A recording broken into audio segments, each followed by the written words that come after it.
When you see the name Imperia, it's a little imposing. And if you like language like I do, and as a classics major, I studied some of the roots of our English language in Latin and Greek, you'll understand that Imperia comes from empire, imperial. And what do you think of when you think of an empire or imperial traits? For me, it's some kind of authority, some kind of central figure that controls what it is that other people do or expands its power into other places. But when it comes to the kind of imperia we're talking about today with Jennifer Iannolo, it's a different kind of power. It's a transfer of power. It's empowering other people to build their own empires, and particularly women in this case. And I think it's an incredibly important concept for us to understand how other people don't necessarily have all of the abilities or don't have all of the opportunities that other people might have. And together, we can build something that allows them to see much more possibility and practicality in accomplishing what it is that they want to accomplish to make the world a better place. So as we have this conversation about the Imperia Code, I hope you'll keep that in mind and explore with us the great possibilities that Jennifer and her organization at Imperia is making possible.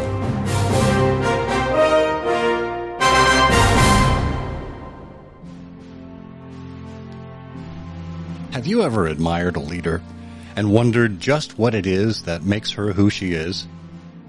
How he came to embrace the things that advanced him? Welcome to Timeless Leadership, where we look at the principles that define success. This is a show for leaders at all stages of their careers who aspire to understand what it truly means to be a leader. And who is a leader?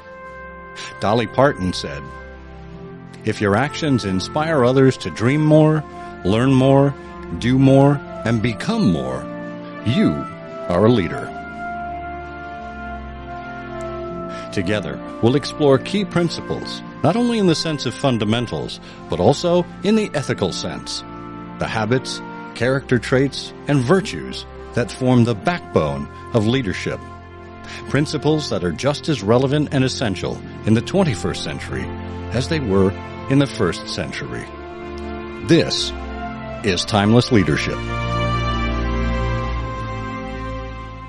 Hi there, and welcome back to Timeless Leadership. I'm Scott Monty. I'm so glad that you're here with me again. If you don't subscribe to the Timeless and Timely family of publications, which includes this podcast, please get over to Substack and either search for Timeless and Timely or just go to timelesstimely.com and sign up. And please, if you wouldn't mind telling other people either about this podcast or about the newsletter, your endorsement is probably the most powerful thing that I've got going for me. And we are only as strong as you allow us to be. So I appreciate that in advance.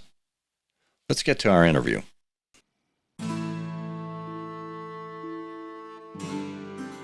Jennifer Iannolo is a global development catalyst for women founders. Her incubator, Imperia, draws on her lifetime of experience as an entrepreneur with a curriculum uniquely designed to transform women from founders to leaders as they navigate the scale of their ideas. Jennifer shares her methodology of self-directed empowerment through Imperia and in keynote talks around the world, from the United Nations to corporate headquarters in Abu Dhabi and Harvard University. She's also a featured expert on women's entrepreneurship for the U.S. Department of State. Jennifer's currently the first entrepreneur in residence at One Tech Hub in Northeast Scotland, where she's piloting an in-person program for Scottish women founders. Jennifer was the first cohort for Backstage Capital's Venture Capital Apprentice Program, created by Arlen Hamilton, and is an expert judge for Pharrell's Black Ambition Prize. Her startup advisory clients have included Golden Globe and Grammy nominees, Forbes 30 Under 30 Rising Stars, Obama Fellows, and Global Pitch Competition winners. As a digital pioneer, Jennifer co-created the world's first food podcast network, in 2006. She's been featured in international media, including Bloomberg Businessweek, The Times of India, and the documentary Eat, Drink, Cook. Jennifer is a graduate of the NYU Stern School of Business and lives in New York City. Jennifer Iannolo, welcome to Timeless Leadership. Hello. I would like you to read that every time I need to do anything, please. All right. Put me on speed dial. Well, I remember listening to your bedtime stories on Clubhouse. Remember that? Oh, Clubhouse. Yeah, ages ago. Always fun. Always fun. Well, as I was reading through your bio, and I know your Twitter handle is Food Philosophy, Yeah. I was reminded about the Food Podcast Network. Tell me about that. It feels like 16 million years ago. Well, in some ways it was, right? It really was. Well, it was at the dawn of podcasting. And I remember we went from the idea of it to the launch of it in 36 hours. And Whoa. yeah, and it was just sort of like, what if we did this? Um, And my co-founder he was a chef very into podcasting. So he was already listening to a bunch of podcasts. So he just reached out to those people. We did what we did. And then one of them happened to be a journalist for, I think it was the Seattle Times. I'm sorry, I can't remember the name of it. But so she actually put it out on the wire. And so all of a sudden we were all over the place very quickly. Goodness. It was crazy. And we did some of the first deals. We had some major sponsors, we had big sponsorship dollars. So we monetized within a couple of months, That's which is incredible. pretty crazy. Yeah. So were you hosting your own food podcast at the time? Yes, so my show was Food Philosophy, hence my Twitter There handle. you go. Yep, and we have known each other for quite some time now, and I think what connected us was we're philosophers at heart.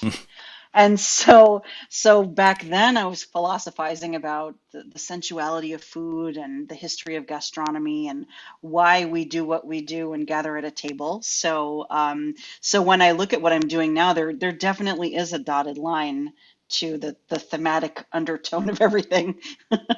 Yeah, and well, your ability to not only spot a trend, but to look for opportunities and organize people effectively, and then give them the tools to go be as great as they can be in their own area of expertise. That's exactly what you're putting together essentially with Imperia.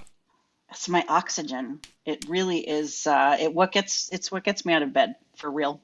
That's amazing. So talk to me a little bit about Imperia and Mm, where the idea really began.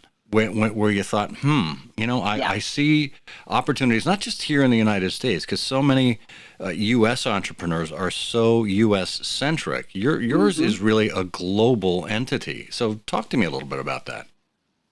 Yeah, and it's funny. I look less at the U.S. probably than anywhere else.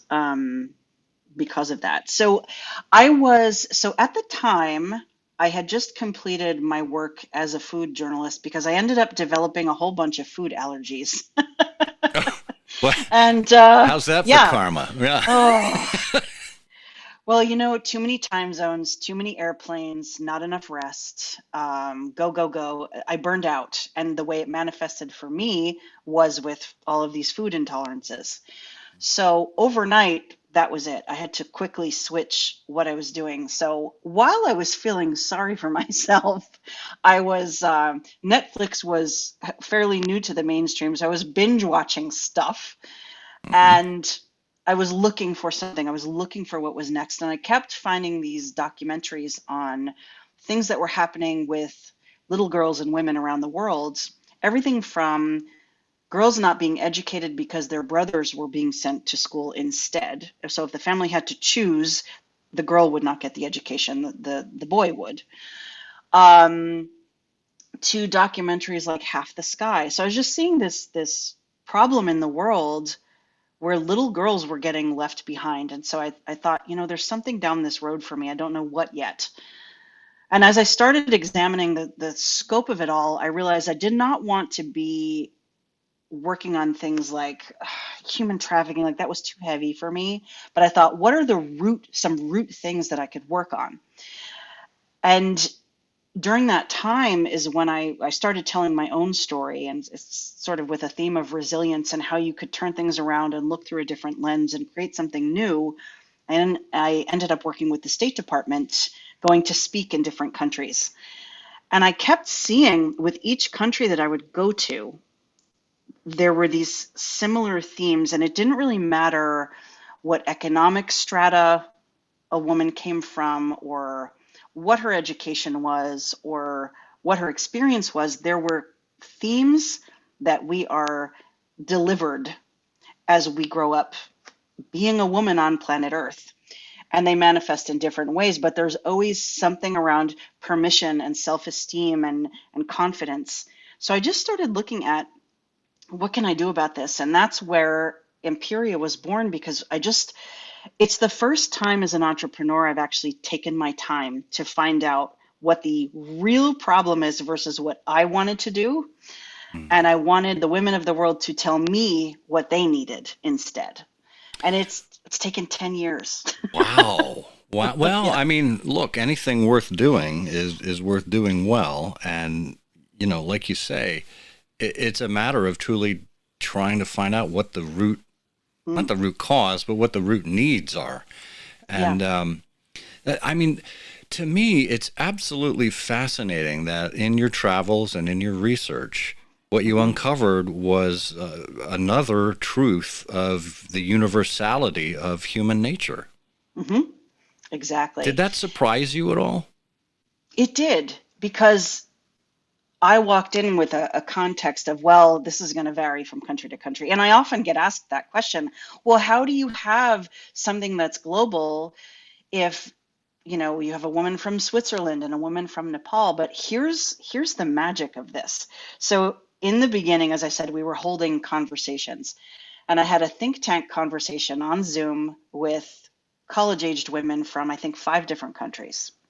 And there was a moment in which I asked them, so what's troubling you right now? What is the thing that you're struggling with?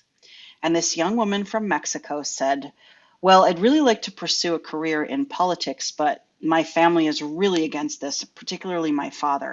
They know it's a dangerous profession in Mexico, and they just really don't think it's a good idea. So I don't have support. And right away, a young woman from Nepal, all the way across the planet, said, you know what, I'm having the same kind of issues with my family. And all of a sudden, I still have goosebumps talking about this, because all of a sudden we could see, hold on a second, it doesn't matter what part of the planet you're from. If you are going against the grain, you will have to somehow create family support, or not. You'll have to create support outside your family. These are discussions that need to be had. And so the universality of all of it in that moment gelled in my head, and I thought there's more to this. And so we kept going. And so that's how we were able to develop a curriculum that really deals with what it means to be a woman on the planet creating a thing. That's astounding. And to me, as I hear these stories from the woman in Mexico and the woman in Nepal, as a father of a daughter, I instinctively understand the desire to protect your children.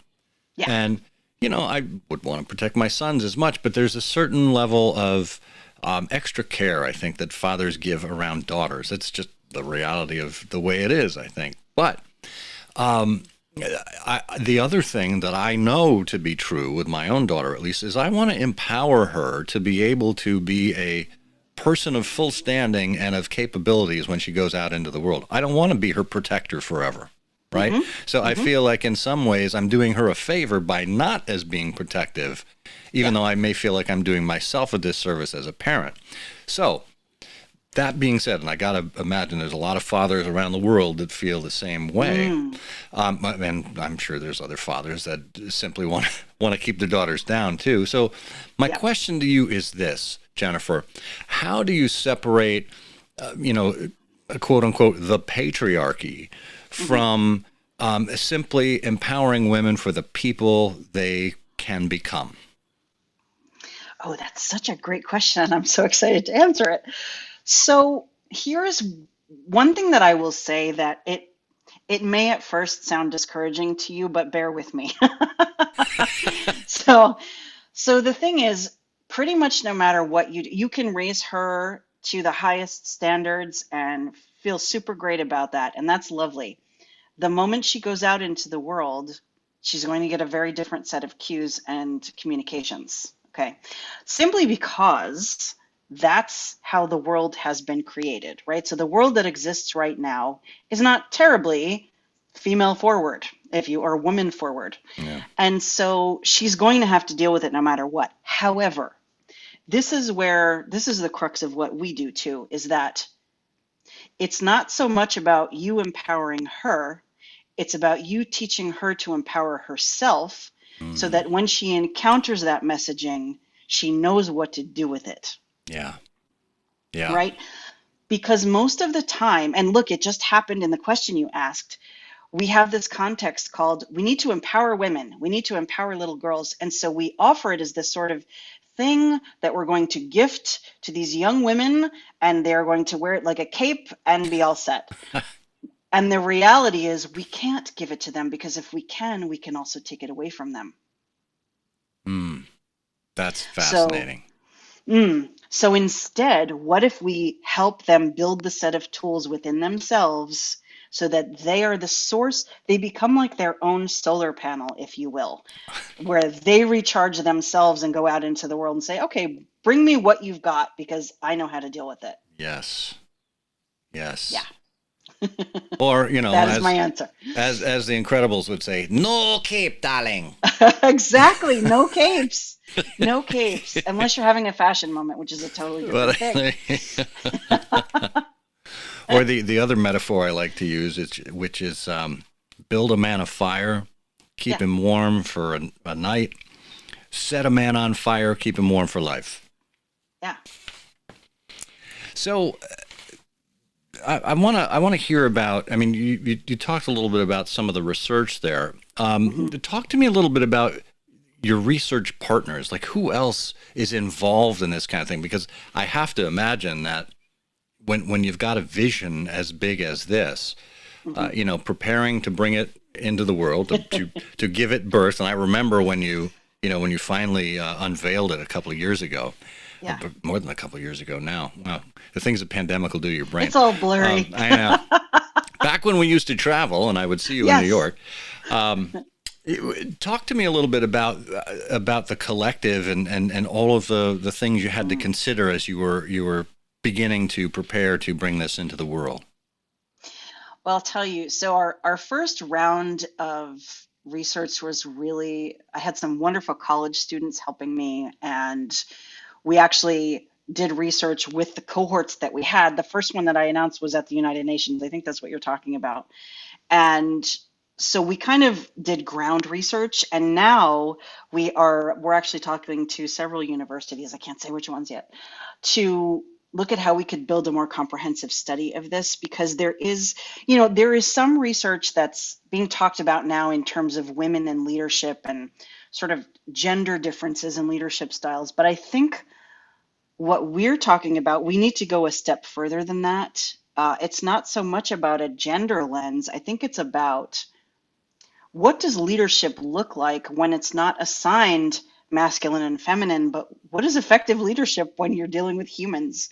So I think that's the realm that we are expanding into as we look at, again, going from country to country, seeing these similarities. So that I know that doesn't directly answer your question, but that's kind of where we are with things. No, that's fantastic, and I love hearing that about leadership because if you listen to the intro of my show, I talk about I frame the leader in terms of a woman and a man, because too often we simply default to male descriptors when it comes to leaders, and I don't think that's right.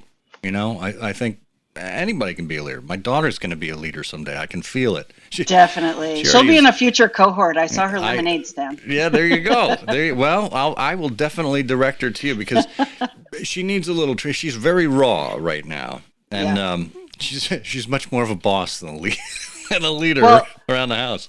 Hey, but that's where I started too, and that's I have a niece who's now, I think she's just on the cusp of her tweens. And when she was 3 years old, she walked up to me at a family barbecue and she said, "I'm the boss around here." I'm like, "Well, clearly you are. Let me just assign everything to you from here Yeah, on out." there you go. Hey, you're the boss. You're going to get all the headaches too. That's great. But I love this idea of, leadership of humanity, not leadership Yeah. of females or males, or Yeah. whatever non-binary descriptor you want. Just people. Hmm. We are all people fundamentally. So. Yes.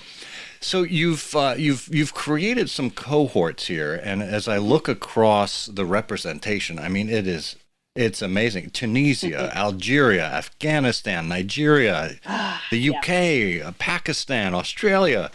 I mean, talk to me a little bit about how bringing these women together. And I take it is all virtual at this point.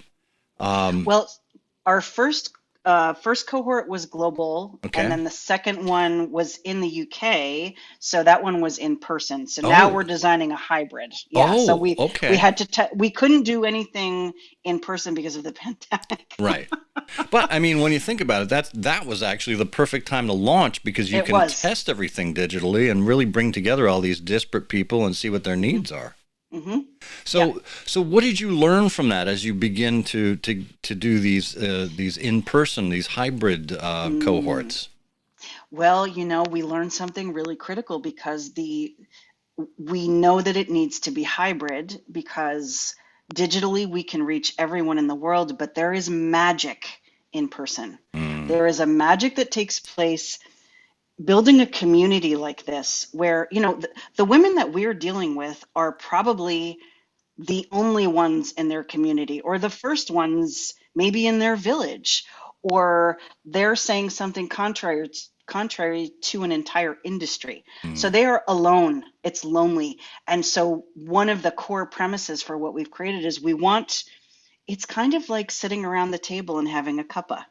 We want them to be able to that comes from my Scottish mother, so that we can commiserate, we can vent, but then we can create and support. And mm. so we see what happens in the room, and the moments that we had in the room in this cohort in Scotland were really special. So now we want to try and put those two things together because we think they're both necessary.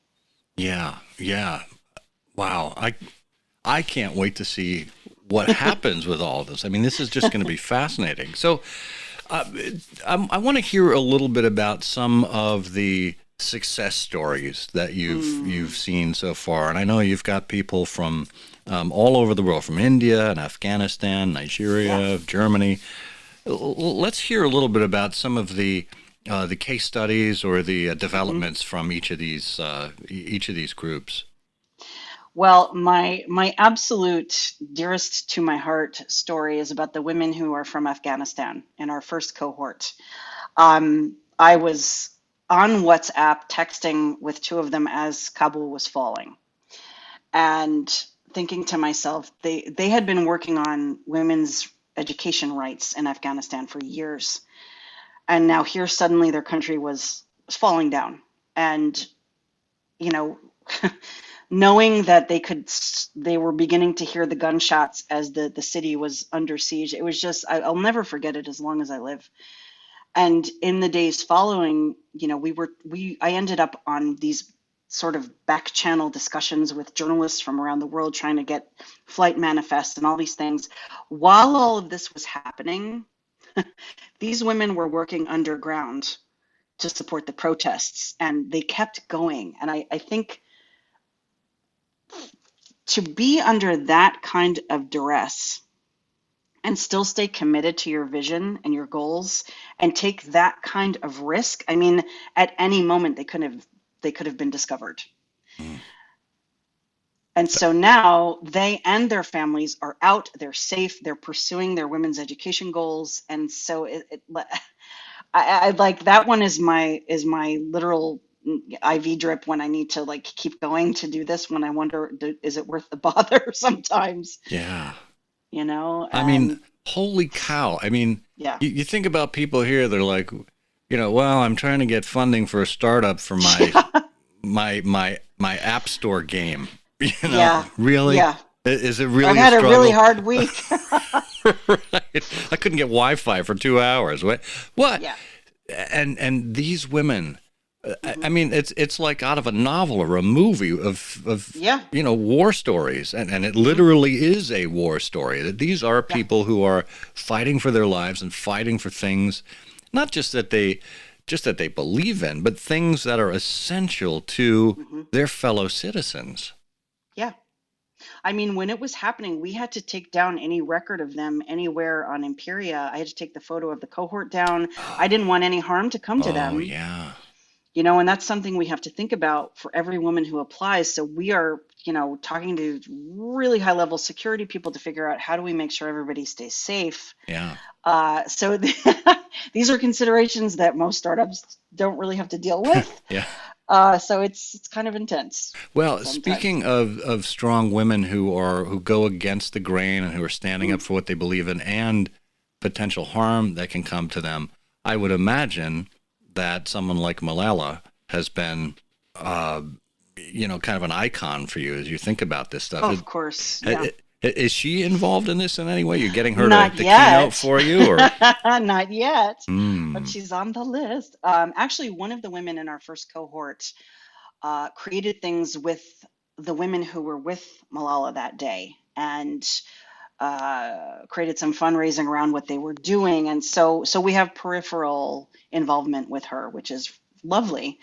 But yeah, my goal is really, we have this sort of this eye on, let me put it this way. When this stuff was happening in Afghanistan, I thought to myself, okay, the real goal of Imperia is to have a community so strong that the next time this happens, I can make a phone call and get a plane to where it needs to go so the women get out. Like that's really what calls us forward, is Wow. that kind of community strength globally with a bunch of women. Yeah. And Yeah, boy, I mean, what a service. I mean, it's almost like an adjunct to the International Red Cross or something. a little bit with less bureaucracy. Yeah, well, there you go. That's always a good thing. So as you're describing some of these scenarios, and I know it's not the same everywhere around the world, there's struggles Mm. that are endemic to different regions, different countries, etc. But it almost sounds to me like some of these people, like they almost might be going through something like PTSD based Yeah. on their experiences. How do Oh, you deal sure. with that? Well, we realize that that's going to be, we need to have resources for things like that. And so we've been talking about ways to, I'd like to be able to have a way for a woman to get support and or coaching when, let's say, the power's out, right? Let's say infrastructure is destroyed or something. So we're trying to think about ways to provide that when they simply don't have anyone else. So that's part of the bigger picture. But we try to give them tools, and we're actually going to bring on some psychology experts and things to really design some crisis oriented information for them. So it's part of the ongoing conversation. So right now it's more at the level of coaching for business and self-care and things like that. Okay. But we know that down the road we do want to be deeper inside of that healthcare kind of conversation, if that makes sense. The mental Yeah. health conversation. Yeah. Well, absolutely. And, I mean, we hear PTSD just kind of thrown around as a term. It is Hmm. a psychologically recognized mental condition. Yeah. And it doesn't just come from, war-torn environments or No. victims of violence. It comes from a lot of things that cause traumatic stress. And I think everybody's going to respond to it differently. So having that kind of Hmm. resource in your network, I think, is going to be really important. Yeah. So that was Afghanistan. I would imagine there are others that are maybe not as dramatic as that, but that are Sure. still significant in the Imperia network. Talk to me about some of the other Yeah. instances you've seen of these women and their agility. Yes. So, well, during the pandemic, we had just started the cohort. We were a few months in, and I thought, oh my goodness, okay. So I started hosting sort of emergency coaching calls, like, okay, where are you? What's happening? And one of our cohort members is a fashion designer in India. She creates these gorgeous, sustainably developed saris and elegant evening wear and things for women. And so here she was with bolts and bolts of fabric, but nobody buying fashion. And so we coached her through what to do next. And I said, well, what if you started creating masks and PPE? So she was able to spin to that. She ended up with top government officials wearing her masks during like major media events and things. And I mean, this woman was already featured in Vanity Fair, and Oh like, my so God. she was already on her way, and she had to pivot very quickly. So she ended up enduring the pandemic because she was able to produce the PPE. So part of all of, again, she now has a tool set inside of her where she can pivot and create, which was really special.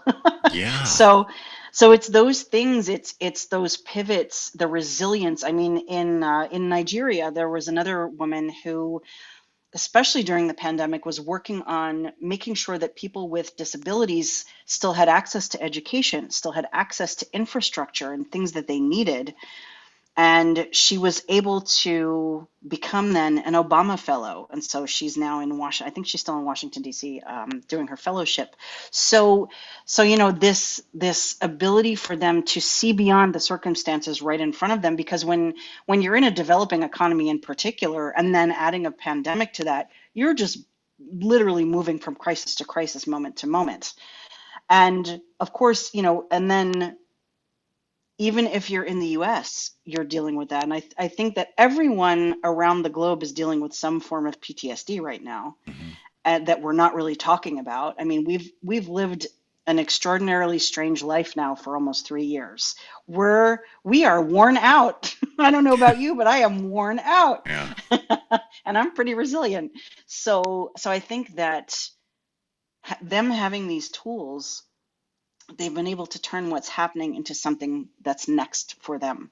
And it's really special to see that. Yeah. Yeah. Clearly. So, as you've seen these women Mhm. either grapple with the challenges that were in front of them, dig down deep to find that inner reserve, learn a new skill set or a new way of thinking of things. As you think across some of these people that you've experienced and that you've heard from, is there any one or more qualities that they have that make them the type of person that stands out? Because Mm. my premise is this: we all have the potential to lead others, but the world is not made up of leaders. If it were, Hmm. it wouldn't work right, right? There's always fewer leaders than there are followers, and that's fine.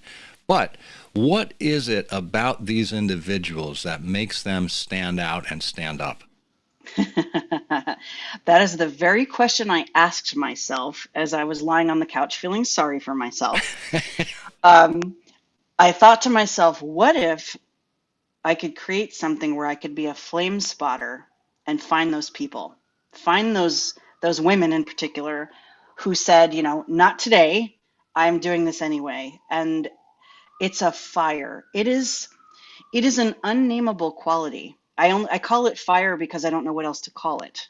But it is this voice inside of them that says, throw whatever you have at me, I'm still coming for you.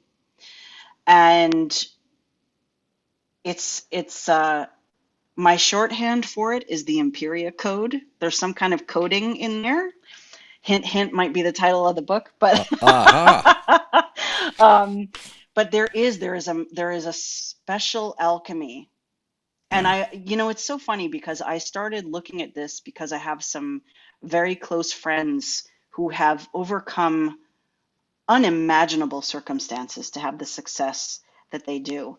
And it started me wondering, and I look at someone like Arlen Hamilton, who, if anyone in your audience doesn't know who she is, she's the first Black entrepreneur on the cover of Fast Company. And She raised her VC fund while homeless, sleeping on the airport floor in San Francisco because she kept coming back. She was determined that she was going to create that fund.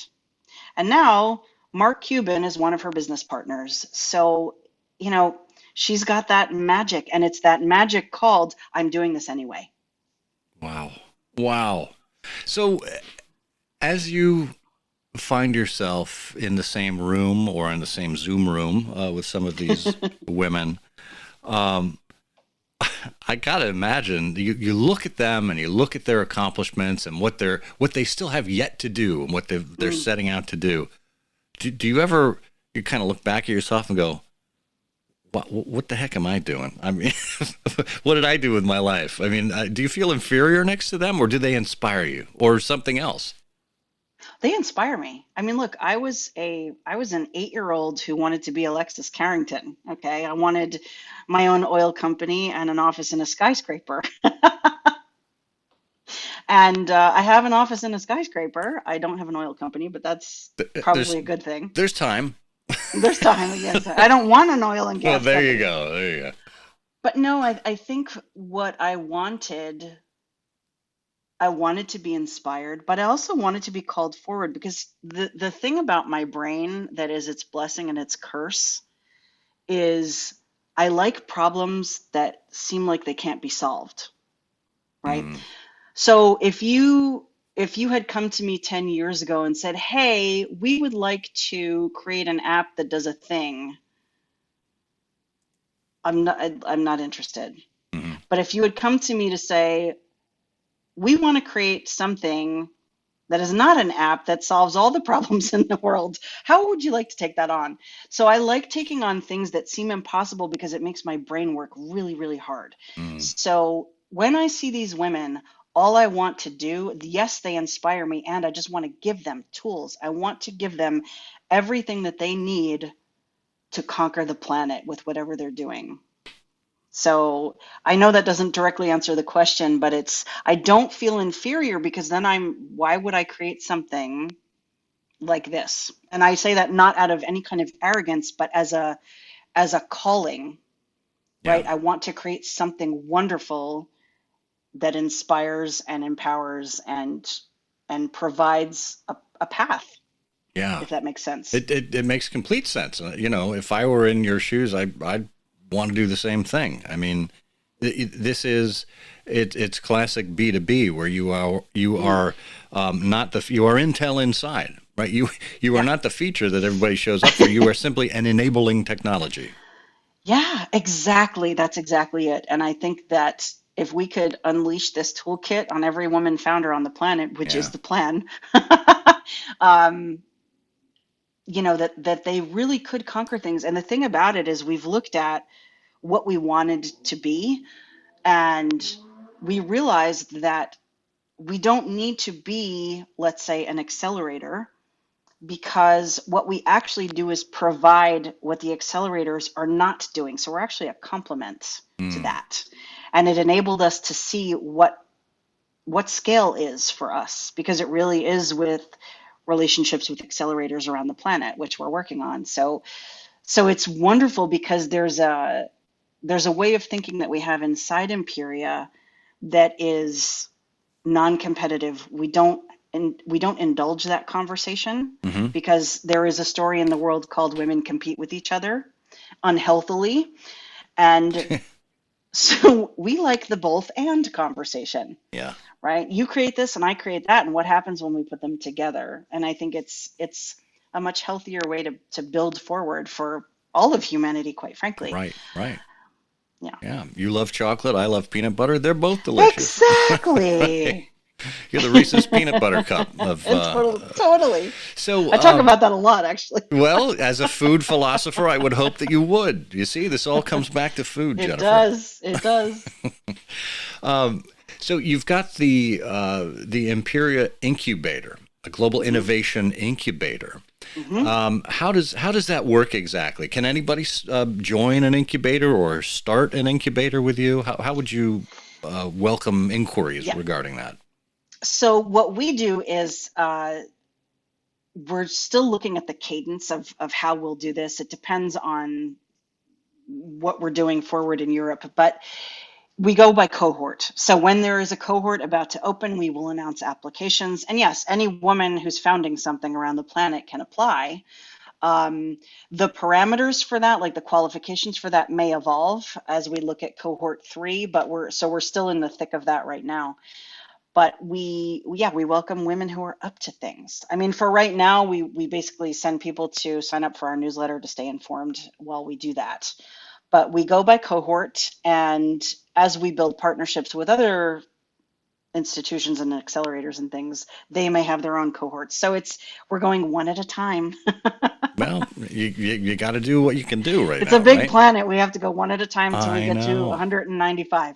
195 countries. What and what's your what kind of timeline do you have on reaching 195 countries? 2030 for that one. 2030. Okay. Yeah, which is pretty reasonable. We're at 20 right now, Okay. but we've been in testing and stealth mode. So now we're about to really put the pedal to the metal. So I think we'll get there much more quickly now. But yeah, it's a lot. It's a lot of countries. Yeah. So do you find that you're getting to a point now where you've got a little more under your belt, a little more experience, you've trained up some women or, run Mm-hmm. some of these cohorts. Do you find that you've got like some regional leads that can handle this stuff for you? We're getting there, yeah. And we are, we had at the beginning, we're like, okay, well, let's go by continent first Okay. and then see where we get to. But what's actually happening, and again, as an entrepreneur, this is very difficult to do, but I'm trying to be organic about it. I'm trying to let it happen and unfold. And so people will come to us and say, "Hey, I'm over here in this country. What could we do together?" And so there's a part of me that it's like, yes, we have a plan, and then also we're allowing for the magic of our communications with the world and how people interact with us. So Hmm. it's a both and. There you go. There you go. So, if somebody were interested in getting involved in some way, Mhm. um, first of all, where do they go to find out more, and what's required out of them? What are you looking from participants? Mm. We are looking for both in partners and in participants, people who really mean it when they say they're out to change the world and leave it better than they found it. And as you well know, there's a lot of rhetoric out in the world and certifications and all kinds of things that make people look like good citizens and things, but we want people who really mean it. And so we vet them and we look at how they answer our questions when we talk with them and really kind of see what they're about. But we have a contact form on our website on imperia.global where they can contact us and ask us whatever they like, really. And that way they'll be informed when the next cohort comes about or any initiatives that we do. That's great. So Imperia.global. Very Yeah. very 21st century. I It's like that. very, very forward thinking. Well, Yeah. it's funny because most people don't quite get it yet. Yeah. Yeah. So I'll tell them, it's Imperia.global. They're like, Dot and then what? what? And then what? I'm like, no, that's it. Yeah. That's it. But in as much as that is forward thinking and very futuristic, what I liked about what you said about what you look for from your partners and your participants is values based stuff. And Yes. that's old fashioned, where you can tell about the make of someone's character and what their motivators are, and the virtues and principles that they live by.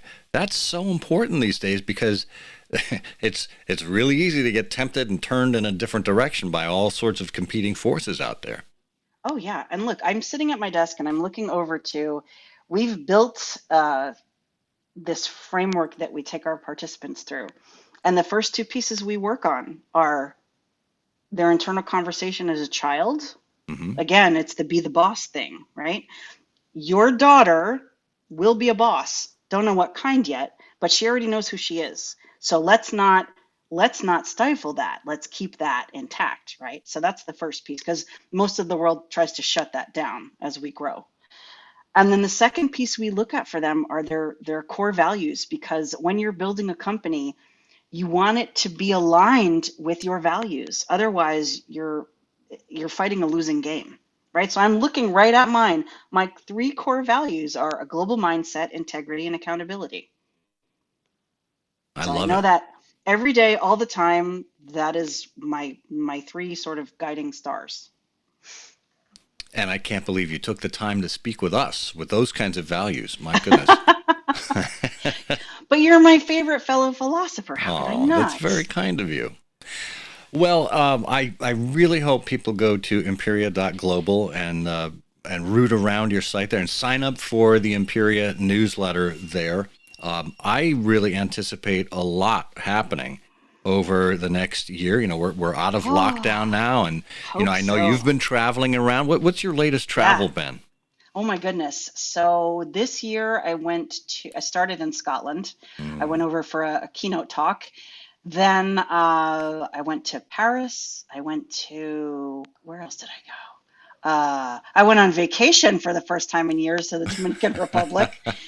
Then I went back to Scotland to do the Entrepreneur in Residence program and the summer program. And then I'm going back again in a few weeks. So I've been on a lot of planes this year, which was Superb. a lovely shift from Right. being stir crazy. And look, I realize that that is a very privileged thing to enjoy on this earth, but I love being global. And so having to be stuck in the glorious New York City, nonetheless, I still needed to get out of here.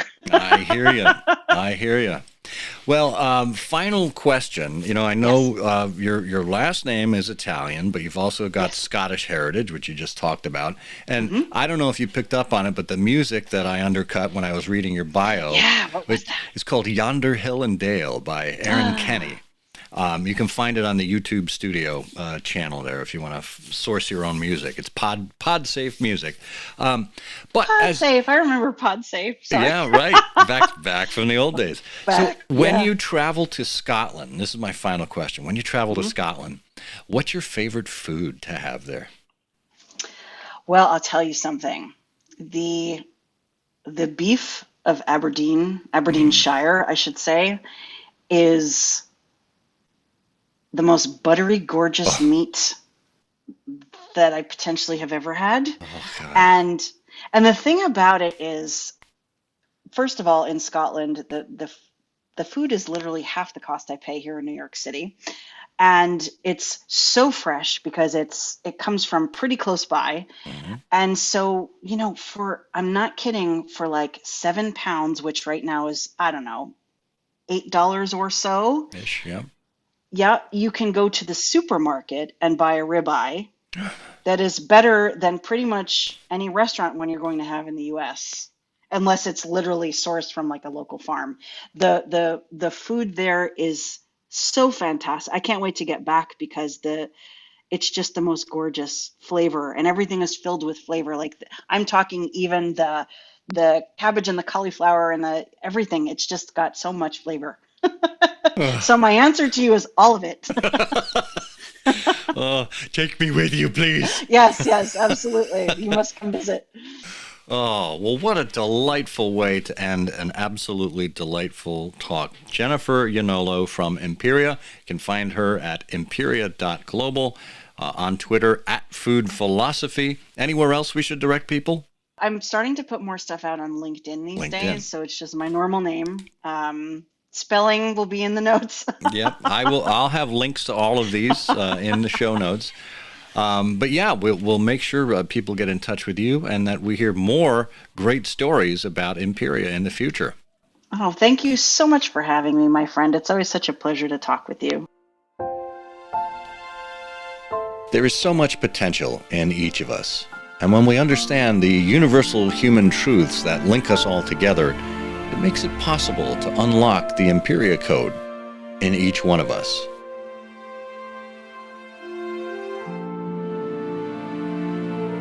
Thank you for joining us and for being an advocate for timeless and principled leadership, whenever and wherever you find it. I'm Scott Monty. Until next time, may you dream more, learn more, do more, and become more for you, our leader.